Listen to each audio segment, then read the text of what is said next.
Complete this statement with me. Jesus was a friend of sinners. That statement, just like most of you Christians, I've heard many, many times in my life. And years ago, I was reading, if you're there, in Matthew chapter number 11, I was studying through Matthew 11, and I had come to Matthew 11 and verse number 19, and there was an epiphany that I had. There was, as I was meditating through these verses here and these phrases, particularly in verse number 19, there was an enlightenment that I had never noticed or thought about before. Verse 19 says, the Son of Man, that's a messianic title from Daniel 7, the Son of Man, speaking of Jesus, the Messiah, came eating and drinking. So he was eating with tax collectors. He was eating with what the Pharisees would presume as sinners and wicked people. Drinking. Jesus, they would see him drinking alcoholic beverages, the wedding in Canaan and so forth. And they accused him. These are accusations. They see him, you're a glutton. You eat on the days that we're supposed to be fasting and you're drinking alcoholic beverages. Jesus never got drunk, obviously. But they accuse him of these things. And it goes on to say, and they say, and the they is the Pharisees, look, a glutton and a winebibber.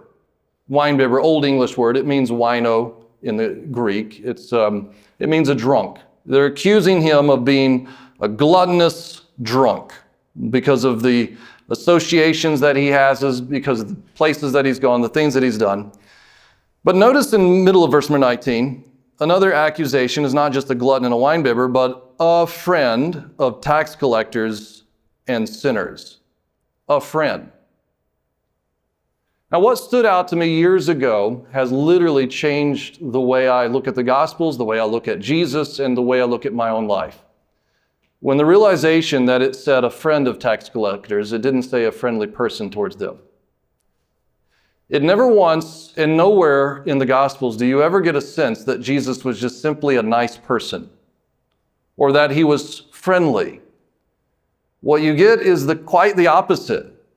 You see someone who was a friend. He befriended. And there's a huge difference. And that's what I never picked up on as I was reading through the Gospels.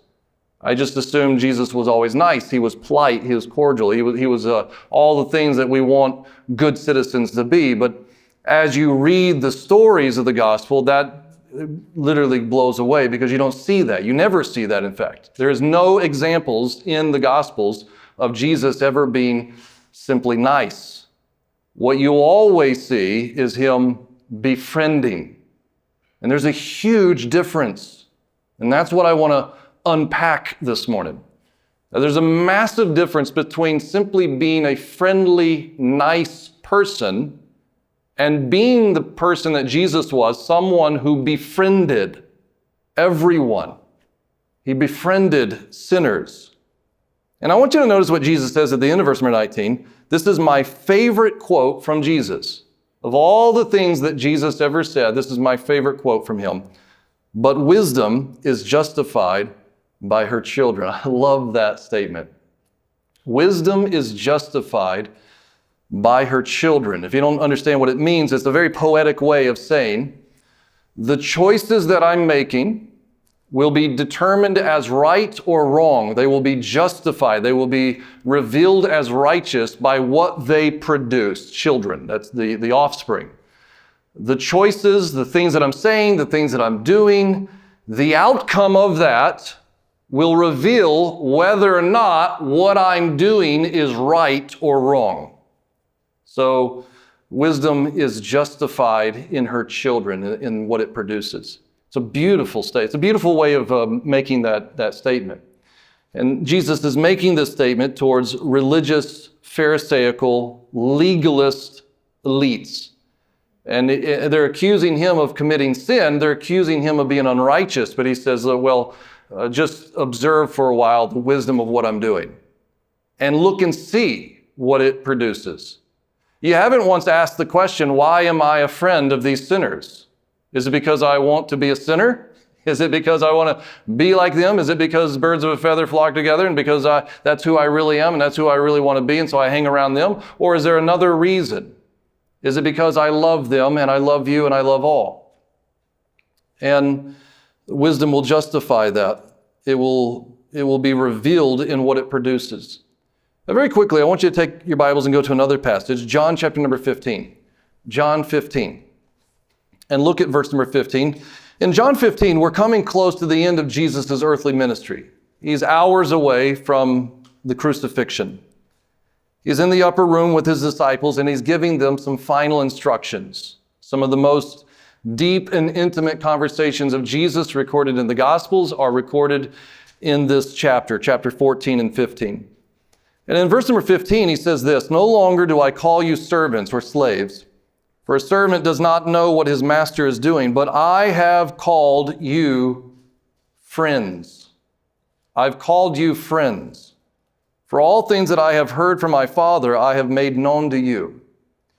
Now, one of the reasons I never was able to fully understand the statement of friend of tax collectors and sinners, and I never was able to fully grasp the deep, meaningful nature of him telling his disciples, I have called you friends, is because I'm an American. And in America, we struggle with language a lot of times because we say things that we don't necessarily mean. And in America, it is our culture to throw around the word friend and not use it the way it's intended to be used. We on Facebook will have friends, but most of which are not really our friends, they're acquaintances. In other countries, in fact, most countries in the world, the word friend is not used the way we Americans use the word friend. Everybody's our friend. Even if we've only known them for minutes, we just call them, they're our friend. That's my friend over there. I met a new friend. We just use that word. We throw it out as if we know what it means, but we don't use it the way the word is intended to be meant. And most countries of the world, they don't use the word friend unless they mean it. Switzerland, for instance, the word friend is almost never used. Most people in Switzerland will only have one, maybe two, maybe three friends that they will call friends their entire life. And just about everyone else is an acquaintance. Everyone else is a comrade, a colleague. Other phrases that we as Americans will look down on and say, well, now that sounds communist, that doesn't sound, I'm not going to use those words. I'm going to call them my friend. But we don't really mean it because the word friend implies something much deeper, much more intimate, much more longevity to it. And when Jesus was being accused of being a friend to sinners and tax collectors, he was not being accused of just being nice to them. He was not being accused of just, occasionally hanging out and being a polite, cordial person towards them. That was not the accusation. The accusation is that he has included people into his life to be an intimate part of his life who are sinful people, and he has called them his friends. And in the upper room here, he is telling his disciples, I have called you my friends. To be a friend of Jesus is to be a friend of God. And to sit and ponder for a moment that God would call us friends is pretty spectacular. Think about that for a while this week. God has befriended me. That's very special. But what I want you to do for a moment is imagine with me what the Gospels would look like if Jesus was just a friendly person. If all we ever saw of Jesus is that he was much like us and just nice and friendly, the Gospels wouldn't read the way that you read them. They would be written entirely different. For instance, when Jesus meets Peter and his brothers and they're fishermen, he's walking along the shoreline in Luke chapter number 5, and he sees them. They've had a long night of toiling as they've thrown their nets out and they've cast them deep and they've cast them all over the place and they've caught nothing. And they're tired, and the sun has come up, and they're mending their nets, and they're in the boat, and Jesus comes walking along the shoreline, and he sees them there. He sees them all worn out and stressed out. And if Jesus was just simply like most of us, a nice person, a friendly person, he would have said to them, "Good morning, boys. How'd it go last night?" And they would say, "We didn't catch a thing. I don't know what's going on. I guess the fish have gone down to deeper waters, and Or maybe they've moved along to the other side of the lake and, we're tired, we're ready to call it a day, we're going to mend our nets and move on. And being a pleasant, nice person that most of us are, if Jesus was like us, he would have just said, that's too bad, boys. I hope you do better tomorrow night. I heard from another fisherman, maybe this side of the lake, maybe you can go over there, give that a shot tomorrow, see how it goes. And you would go about your way. And you'd feel good about yourself because you were nice. You didn't ignore their plight. You didn't ignore their struggle. You talked to them. You were pleasant. You were friendly. And we think that being friendly is good enough. And for most of the world, being friendly is good enough because that's what the world is like. You open the door for people. You're polite. If you're shopping and you bump your cart into someone else's cart, you don't get angry at them. You say, I'm sorry. My apologies. And you move along. And you're just nice. Most people in society are nice. And then when someone who's not nice come along, we all know it. We see that person. We don't like that person. But generally speaking, most people are polite. Most people are nice. Most people are friendly. It doesn't make you a Christian. In fact, when you look at the life of Christ, he was not even friendly to Peter, was he? You go back and read that account. He gets in the boat and he tells Peter to go out into the lake, and he carries on a conversation with him. If you remember how the story ends, they have more fish than they can handle. And Peter's final words to Jesus on that morning was, Lord, depart from me, for I am a sinful man. But that's not a problem, though, is it, with Jesus? Because once again, what is he?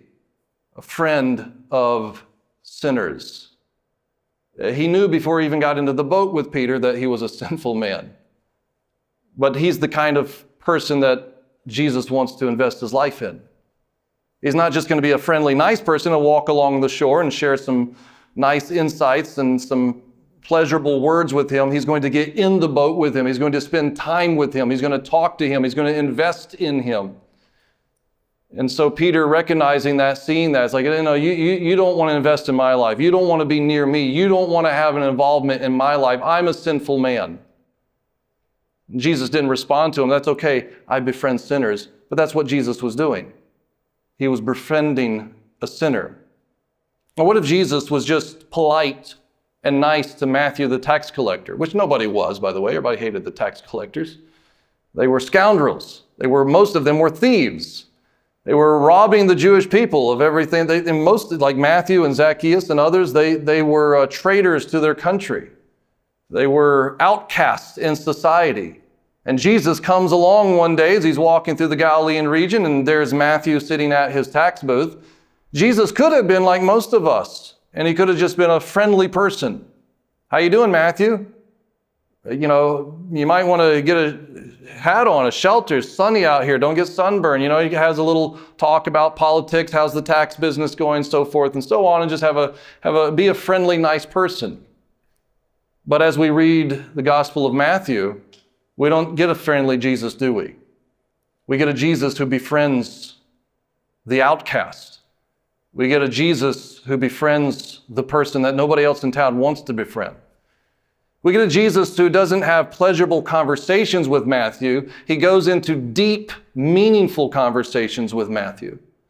And what you see with Matthew is him leaving his tax booth, his tax business, and he follows Jesus. And before the day is over, where is Jesus and Matthew? They're sitting in his home having dinner. Nice people don't just have dinner with strangers. Pleasurable people who are just friendly, they're not having barbecue with people they don't know. You see, Jesus was the type of person who was having dinner with people he didn't have any relationship previously to begin with. Sinners, tax collectors. In fact, take your Bibles and go to Luke chapter number 19. One tax collector in particular, I think, is kind of the quintessential example of what I'm talking about today, is Zacchaeus. He's the most sinful person in town. And yet Jesus is not just simply nice to him. He's not just simply friendly to him. He goes and has dinner with him as well. This is becoming a reoccurring act of Jesus.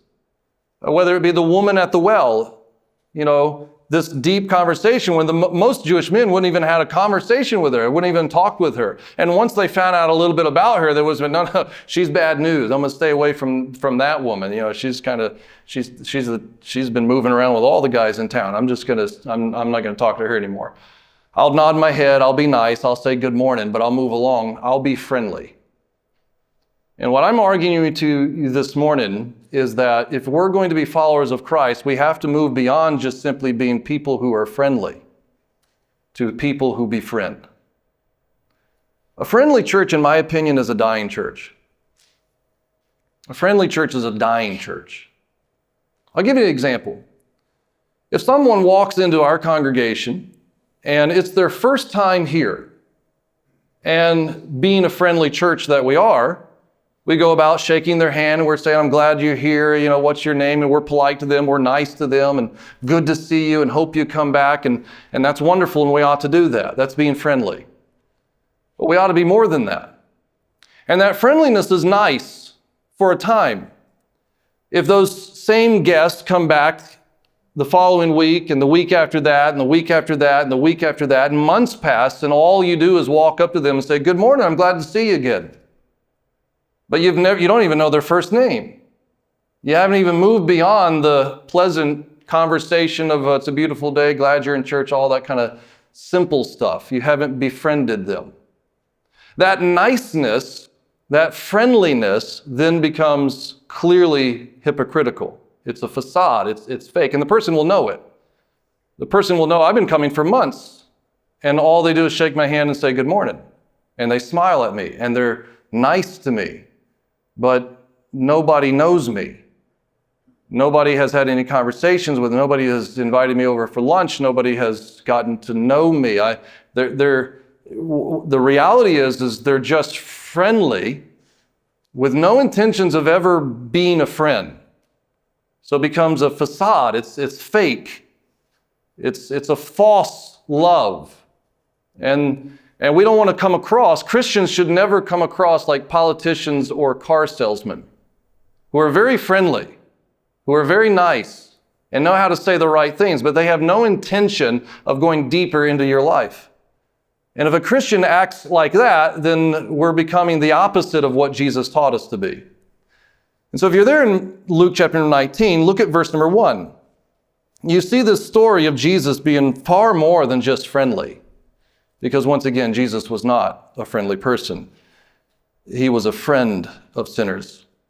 Here's Jesus. He's making his way to Jerusalem, but first he stops in the vacation town. At this time, this was the vacation town for the Jewish people. It's I'm not going to say a lot about Jericho. Jericho is speaking of old cities, this is one of the oldest cities in the world. And by time you get to Jesus' day in the first century, it had become one of the final stopping places for the Jewish people as they made their way into Jerusalem for the feast. Because once you pass Jericho, and I've been there, once you pass Jericho, it's a long winding hill to get up to Jerusalem. And so it's 26 miles past this point. So once you get to here, your family typically would take a break. You spend the night. And it's got all these natural springs, and there's palm trees, and there's all kinds of dates and fruit, and just, it's a great place to stay. And the Romans had built it up to make it a really nice place. And so here's Jesus doing what the Jews would typically do, making their final stop before Passover in a place called Jericho. So it says, Jesus entered and passed through Jericho. Now behold, there was a man named Zacchaeus. Zacchaeus, if that's all you knew of him, you might think he's a great guy because it's a good Hebrew name. It means pure. There's an individual who, if he were living up to his name, he would be the purest man in town. But Luke wants us to know that even though we have Zacchaeus, who is named pure, he's anything but that, because it goes on to say, who was a chief tax collector. And that's a rarity. There's only a handful of them in the entire region. They would have their regional operations, and this would be a job that you would have to bid for in Rome. And you not only bid for, you would actually have to fund it. You would pay a lot of money up front. And so Zacchaeus was a rich man even before he became a tax collector, because you had to have wealth in order to get this position. And it was a regional position. Matthew may have even worked for Zacchaeus, who knows? But he is a chief tax collector, which you could argue he's then the regional chief sinner, because that's how the Jews would see him.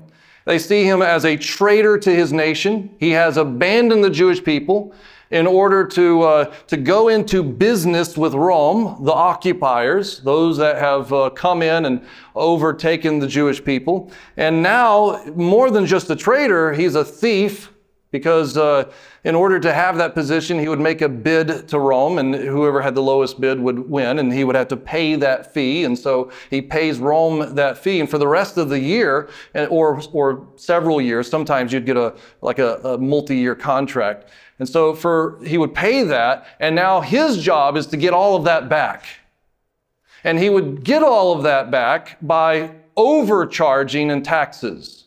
And you were taxed on everything, literally everything, except for breathing. You weren't charged on breathing, but you got taxed on just about everything. And so the Jewish people come to hate tax collectors, but particularly the chief tax collectors, because they got a cut of all the other tax collectors.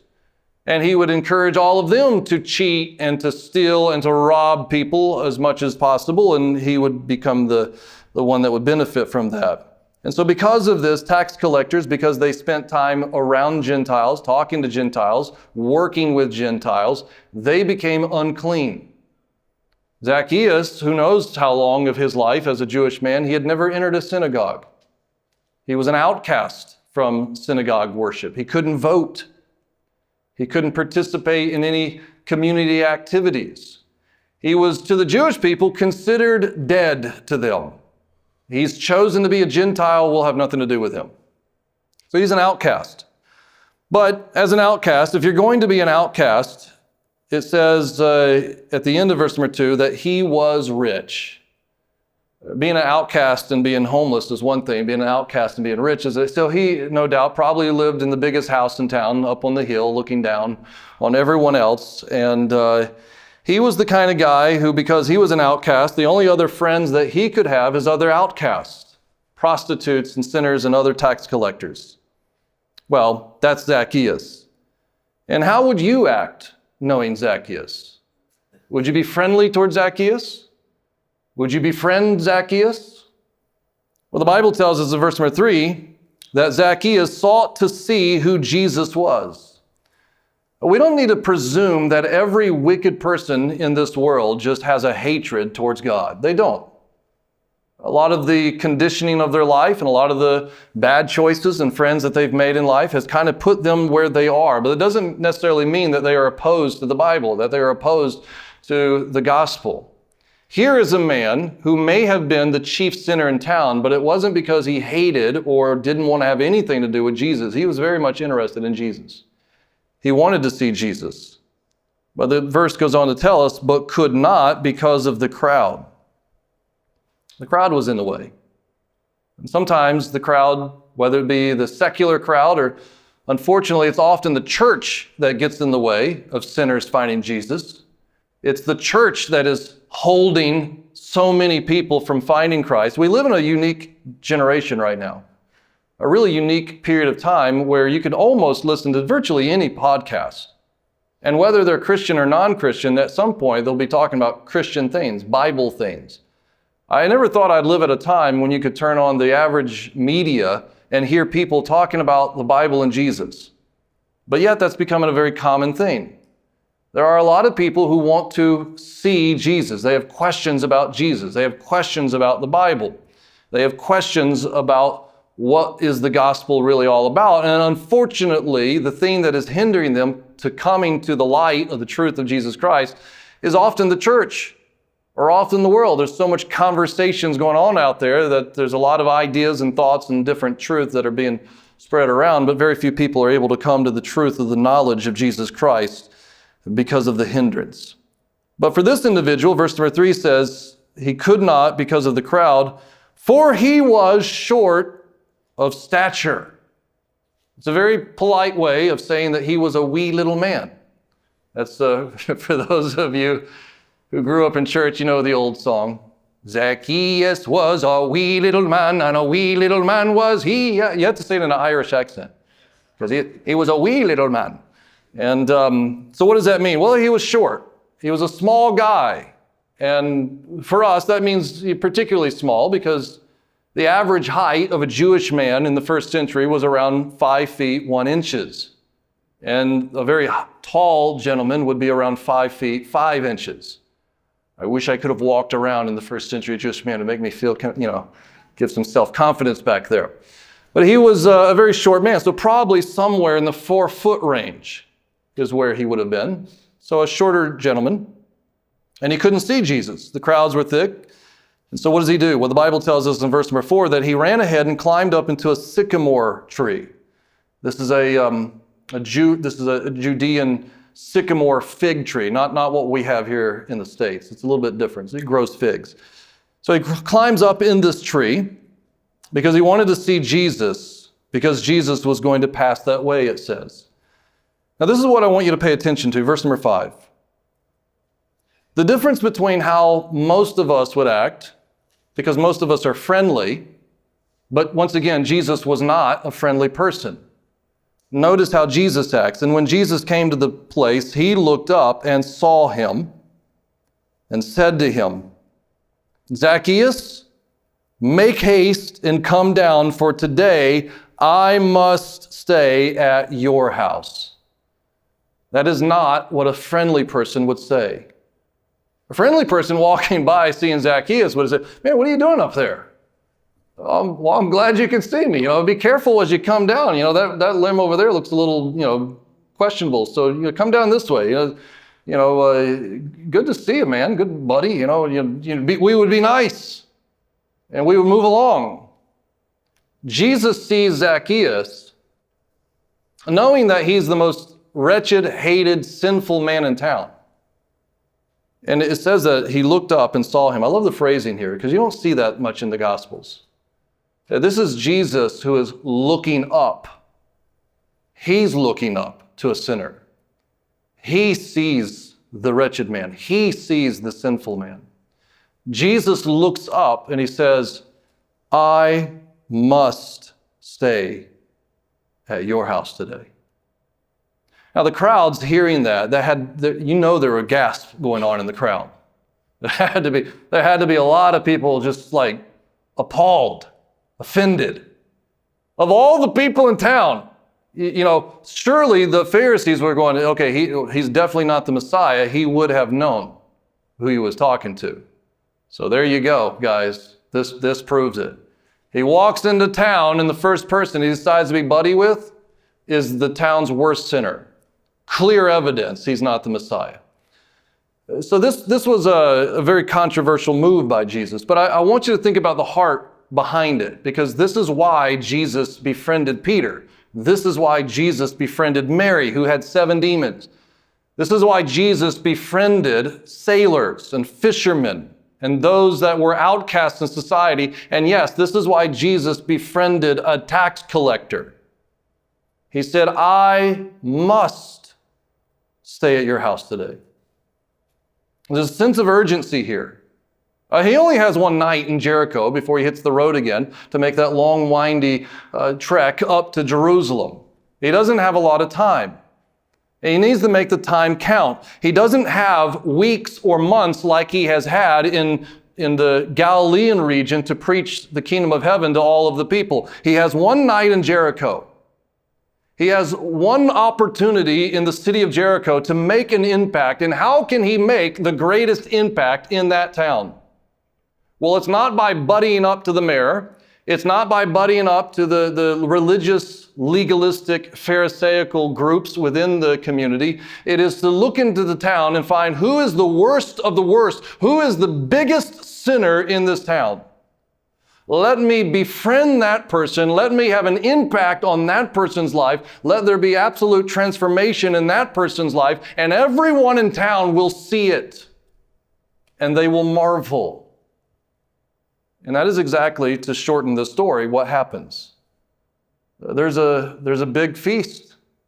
All the other tax collectors show up. No doubt there's prostitutes there. No doubt there's the other sinners in town. They have all come.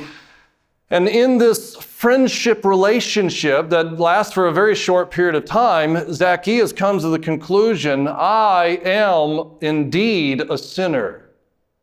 I've robbed people. I'll even go beyond the Levitical law. I'll give more than what is required. I will give back. I will restore what I've taken, and I'm going to become the person that honors God. Now Jesus leaves town. Weeks, months passes by. The Bible doesn't tell us what has happened, but I can guarantee you this. Jesus told Zacchaeus, you truly are a son of Abraham, because he had faith and repentance. There was true conversion that took place. And in the weeks and months ahead, you know the townspeople had to see the transformation. As he went around and knocked on doors and apologized for robbing them and gave the money back. As he started praying, as he started loving, as he started serving. This is kind of like an Ebenezer Scrooge type story. This total transformation of this gentleman. And everyone in town sees it. Everyone knows it. See, I think this is what most of us need to understand this morning. Listen to these words. The world does not need your niceness. It needs your influence. And the greatest way you can have influence on this world is through friendship. Most of you in your younger days, and maybe even now, much of the bad choices that you've made is through the influence of bad friends. That's what Satan does in society. It wants to connect you with as many bad friends as possible so that they can have bad influence on you, so that your life would be destroyed. We have an opportunity as Christians to befriend those lives who have been destroyed by sin in order to have an influence on them for the goodness of the gospel in the kingdom of heaven. Friendship is one of the most powerful gospel outreach programs that's ever been given to us. It's what Jesus initiated, befriending sinners so that he could share the truth of the gospel with them. And befriending sinners does not mean endorsing their sin. The interesting thing is this, is Jesus was offensive to Peter. He called Peter out on his sins on multiple occasions. But because there was a friendship there, because there was a genuineness of love there, because there was a commitment there, Peter didn't just go like, you're offensive and go about his way. He felt the heart of Jesus. And when Jesus had to say the hard things, and we need to say the hard things, when Jesus had to say the hard things, they were received. They hurt, but they were received, and it brought transformation. Now, why does Zacchaeus, at the end of lunch here, why does he confess that he sinned and that he's going to give back what he's taken? The Bible doesn't tell us what Jesus had to say, but he had to have said something that led Zacchaeus to the realization, I've done wrong, and I'm going to make things right. That was influence. That was righteous influence through his words, through his action. If Jesus was just simply a friendly person, that would have never happened. Jesus' non-friendliness to one man and his friendship of that man, no doubt had an impact on the entire city. You have no idea what your friendship of one person and your influence on that one person, how much of an impact that could have on many other people. And so, once again, the world does not need your niceness. You ought to be nice. We should all be that. But that doesn't really set us apart from the rest of the world, does it? The rest of the world can do that. What would set us apart is the ability to act and live more like Jesus and befriending sinners. And you say, I don't know how to do that. Well, let me share with you a few verses from Romans 12, and then we'll pray. Romans chapter 12, you would go there very quickly. I want to read these verses, and then we'll wrap it up here this morning. Romans 12, verse number 9. I love this verse. This will be helpful insight on how to be a friend like Jesus. Verse number 9, Romans 12, let love be without hypocrisy. This is one of those cases where I actually prefer the old King James. The old King James will use words that we don't use anymore. And the old King James says, let love be without dissimulation. Have you ever heard that word before? Dissimulation. It means to falsely simulate something. Don't let your love be falsely simulated. Don't pretend that you love sinners. Love sinners. Don't pretend that you love people at church. Love people at church. Don't pretend that you love your colleagues and your coworkers. Really, truly love them. That's step number 1, by the way. The reason Jesus was able to befriend Peter, Mary, Zacchaeus, Matthew, and Philip, and all the rest, the reason he was able to do that is because his love was not a facade. It wasn't fake. It wasn't a show. It wasn't Jesus trying to build his kingdom, and so he's going to be as nice and friendly to people and include them. And once he's popular, once he's big, he abandons them. That's not the case. Jesus genuinely loved them. There's no fakeness. And so I think that's an important thing for us to remember when befriending sinners. Look at verse number 9 again. In the end of it, it says, or the whole verse says, let love be without hypocrisy. Abhor what is evil, cling to what is good. You can befriend a sinner and you can still hate the sins they're committing and not jeopardize the love that you have for them. And for parents, we know this because our children, we love our children, we'll die for our children. There are often times our children will do things that we hate. Things that we're just like, no, you shouldn't have. It doesn't change the love whatsoever. But the actions, the immoral actions that's taken place, those we should despise. So he says there, abhor what is evil, cling to what is good. Friendship lovingly points out things in our lives that shouldn't be there. A true friend, a true godly friend, is going to be pointing out the sins of their friends. This is what Jesus did. In fact, to ignore it would not be befriending them. To ignore the cancer that's killing them. To ignore the sin that is destroying their life wouldn't be true love, would it? A true love would be in a loving, compassionate way, pointing out, this is killing you. This is destroying you. I want you to be happy. I want you to have life, and I want you to have it more abundantly. And show them through righteous influence the way of Christ. Oscar Wilde, the famous author, once said, a true friend stabs in the front. And it is true. Sometimes we have to say things that is going to hurt each other. But if they're said in love, and if they're backed by a life of proving that love, those things, they will transform lives. Look at verse number 10. He says, be kindly affectionate to one another with brotherly love. Be kindly affectionate towards one another with brotherly love. With brotherly love, that's the first time that phrase arises in the New Testament.